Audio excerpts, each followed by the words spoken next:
Hello and welcome to my channel. This video includes my top 5 tips for supporting people with autism. Let's get straight into it. The first one is called The Notebook.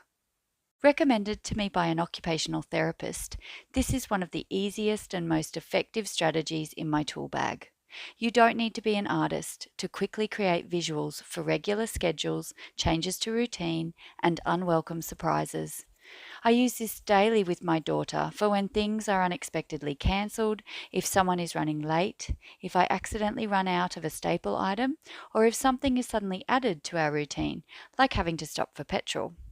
I've used this notebook when a favourite piece of clothing suddenly needed to be washed, and when we once needed to reverse the order of activities during our home occupational therapy session to accommodate a sleeping baby. I also use this for transitions, such as leaving the house. Creating a visual list in here of all the things we need to do before we can actually go helps to keep my daughter calm and gives her a sense of control, as this is a transition she finds difficult. As a teacher, I've used this when there is a new person in the classroom, such as a casual teacher, or if there is a special assembly, such as during a celebration week. It also works well as a spur-of-the-moment first-then chart. Number 2 is called Choose from 2.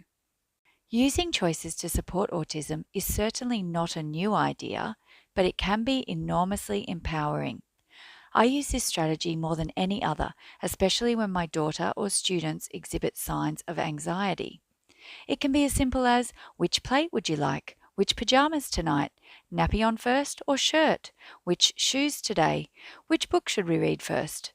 Choices can foster responsibility whilst also providing a sense of power, such as which blanket for the baby, which bib, which toy, which lunchbox should we pack? Should we put crackers in this container or the round one? Will you carry your plate to the table or should I? In the classroom, choices can include things like working with a partner or alone, writing on the computer or in a book, sitting on the floor or at a table, using pen or pencil, and choosing from 2 rewards.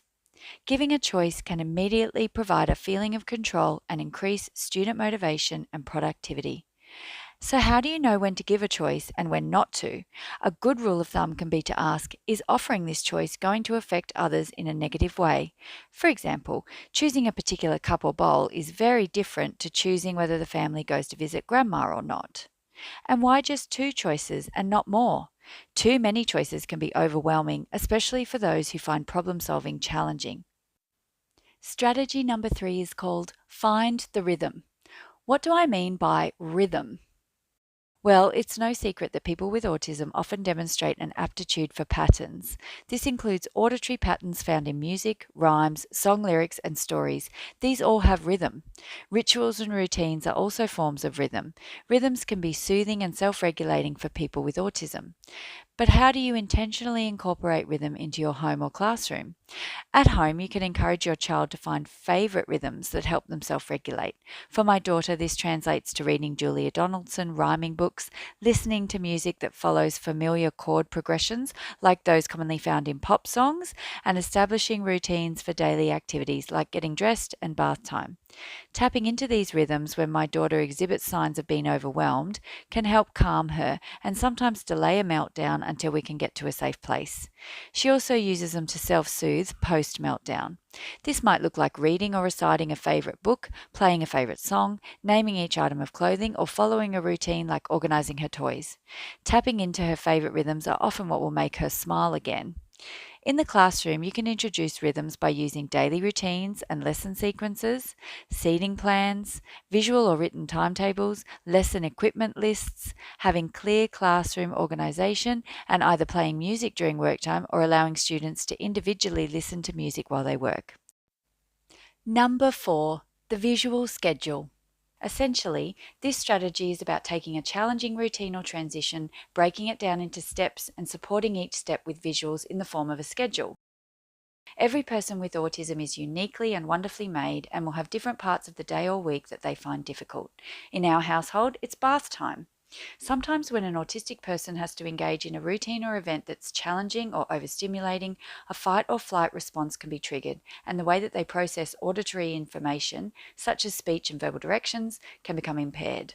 Supporting these moments with visuals can be helpful. Here's my example of how to do this in practical terms. Bath time was becoming increasingly difficult for my autistic daughter. She would resist getting in, then resist getting out, quickly spiraling into meltdown. I broke this routine down into steps and paired each one with a visual to create a schedule, starting and ending with activities that she enjoys, dinner and bedtime, respectively. I used a combination of photos and pictures to help build flexibility around the use of visuals. The first time we used this, I verbally explained the whole routine several times throughout the day, listing each step while pointing to the visual. When bath time came, I kept the schedule close at hand and again pointed to each step as we went through the routine. I'll never forget how different that bath time was. Now, when it's been a difficult day or my daughter is very tired or suffering from sensory overload, this is my go-to to help her calmly get through to bedtime. You can use this strategy for any challenging routine, either in the classroom or at home. Some of my favourites include school assembly, going to the doctor or dentist, getting ready for school or playgroup, and attending family celebrations. And number 5 is the wait card, a tried and true strategy that helps teach turn taking. A wait card is simple and easy to make and requires very few materials. You simply cut a circle out of any coloured cardboard and write the word wait on both sides. You can laminate it if you wish. Red can be a good colour to use as it's often associated with stop. I feel that when introducing this strategy, it's best to have only 2 people taking turns, either 2 children or a child and an educator or parent. One person holds the wait card and they are, of course, waiting for their turn, while the other person is having their turn, usually with the child's preferred toy. After a short interlude, the turn takers swap so that now the other person is holding the wait card and waiting for their turn, while the other is having their turn with the toy. Repeat these steps for as long as possible, swapping the wait card back and forth as you take turns. When you first start using a wait card, you may have to start with very short turn-taking intervals, like a few seconds, and slowly build up to longer waiting and turn-taking periods as the child gets more used to the strategy. The initial waiting period will of course depend on the child. Some children may be able to wait for up to 20 or even 30 seconds for a turn straight away, while others will find even a few seconds challenging at first.